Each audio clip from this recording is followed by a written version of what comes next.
नमस्कार मित्रों। दरअसल यह चुनाव का दौर है और चुनाव में वादों और इरादों के बीच जांच होती है कि आपके इरादे क्या हैं और आपने वादे क्या किए हैं। अभी सामाजिक सरोकार को जानने के लिए, जनता की समस्याओं से रूबरू होने के लिए और उनकी वर्तमान में दशा और दिशा को जानने के लिए मैंने बिहार के कई जिलों की यात्रा की। लगभग 20 जिलों की यात्रा अब तक हम लोग कर चुके हैं और कुछ ही दिनों में पूरे बिहार की यात्रा हमारी पूरी होने वाली है। ऐसे में जिस भी सड़क से जाइए आपको तमाम होर्डिंग्स और बैनर, चूँकि यह जनता के पैसे हैं, जिस पैसे का दुरुपयोग किया जा रहा है, तो जिस भी शहर से जाइए, जिस भी एनएच से जाइए, कभी भी आपको दाएं बाएं यदि आप देखते हैं तो कोई ना कोई होर्डिंग या बैनर आपको ज़रूर दिखाई देगा। और मुझे ताज्जुब होता है, कहीं भी आप सड़क पर जाइए तो रोड के दोनों ओर आपको बड़े बड़े होर्डिंग्स दिखाई देंगे। इतने बड़े बड़े होर्डिंग्स और इतने सुंदर बने हुए होर्डिंग्स कि आपका ध्यान बरबस उनकी ओर जाएगा। और जब आप उनको पढ़ते हैं, देखते हैं, तो लगता है कि यह कितने बड़े बड़े लुभावने वादे किए गए हैं। पर क्या आपने कभी शांति से सोचा है कि ये वादे करने क्यों पड़ते हैं? जब आपने 15 साल काम किया होता तो फिर दोबारा वादा क्यों करना पड़ता है? कभी आपने सोचा है कि यदि उसके पहले की सरकार ने भी 15 साल काम किया होता तो यह वादा क्यों करना पड़ता?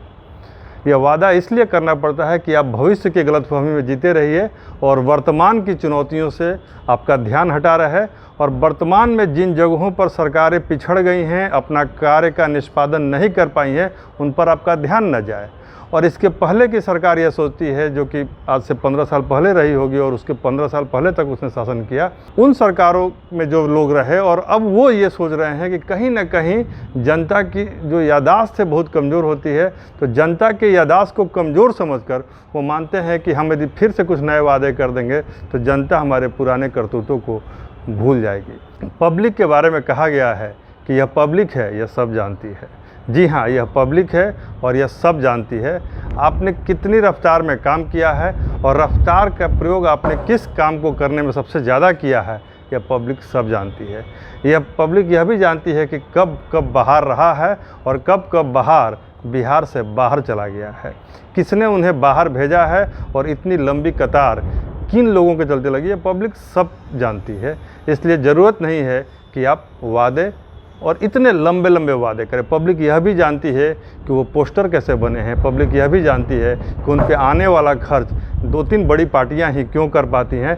सामान्य आम आदमी के लिए चुनाव लड़ने वाला सामान्य और आम आदमी वैसे बड़े बड़े बैनर और पोस्टर क्यों नहीं लगवा पाता? क्योंकि वह काम करता है। वो जो काम करता है वो इतने बड़े बड़े चुनावी नारे वाले पोस्टर नहीं लगवा सकता है, क्योंकि उसका ध्यान जनता के साथ बैठने में है, बातचीत करने में है, उनका दुख दर्द समझने में है, न कि लंबे लंबे चुनावी झूठे वादे करने में और चीज़ों को गिनाने में। आपने कभी सोचा है कि जब कभी भी चुनाव का समय आता है तो लगातार उद्घाटन होने लगते हैं, शिलान्यास होने लगता है। अरे आपके पुल बह जा रहे हैं पानी में और आप शिलान्यास कर रहे हैं। कम से कम उनको तो सुधार लीजिए। जिन चीज़ों का पैसा आपने ऑलरेडी, जनता का गाढ़ी कमाई का पैसा, जनता के खून पसीने का कर उसमें दिया हुआ पैसा, जनता की मेहनत का पाई जिस पुल को बनाने में हज़ारों हजार करोड़ में लगा है, उस पुल को तो बचा लीजिए जनाब। आपके पुल पे पुल, मतलब मैंने पिछले देखा कि पिछले 1 महीने में 2-2 पुल ढह गए और आप शिलान्यास कर रहे हैं। रोज़ नई घोषणाएं हो रही हैं। ये घोषणाएं चुनाव के पहले, आज 15 साल बीतने के बाद आप शिलान्यास क्यों कर रहे हैं? ये जिस दिन आप सत्ता में आए थे उस दिन आपने यह शिलान्यास करना था। और यदि उस समय आपने शिलान्यास कर दिया होता तो आज इतनी हड़बड़ी नहीं होती आपको शिलान्यास करने की। और तब ये जो पुल बह गए हैं, ये जो वादे बह गए हैं, यह जो नारे आपने दिए हैं वो बह गए हैं।